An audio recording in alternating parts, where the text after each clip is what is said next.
The city of Airway Heights has made a sizable commitment to pedestrian safety with these new guarded crosswalks.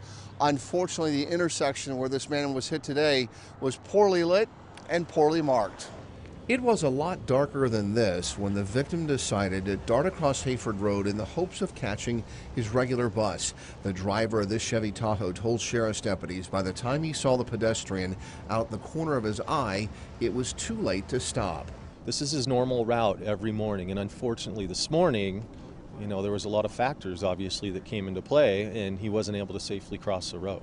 The victim was literally knocked out of his shoes. Damage on the Tahoe shows the man was standing upright during the first collision.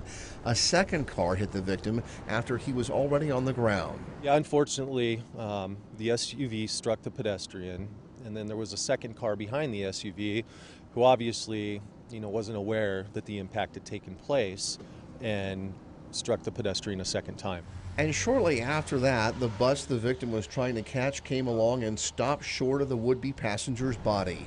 Investigators say even though the pedestrian had the right of way, dirty headlight lenses may have made it more difficult for the driver to see him. And any intersection is considered a crosswalk area. It does not have to have the white hash marks or signs. And unfortunately, a lot of pedestrians, once they get on the roadway, once they enter the roadway, whether it's a marked intersection or not, they kind of get a false sense of security, and they don't watch their surroundings and make sure that cars are actually seeing them cross the roads. In this case, the pedestrian who lives in the nearby apartment complex may have been anxious about missing his ride, but witnesses also say the Tahoe appeared to be speeding. Right now, the driver of that Chevy Tahoe is inside this fire rig providing a sample of his blood.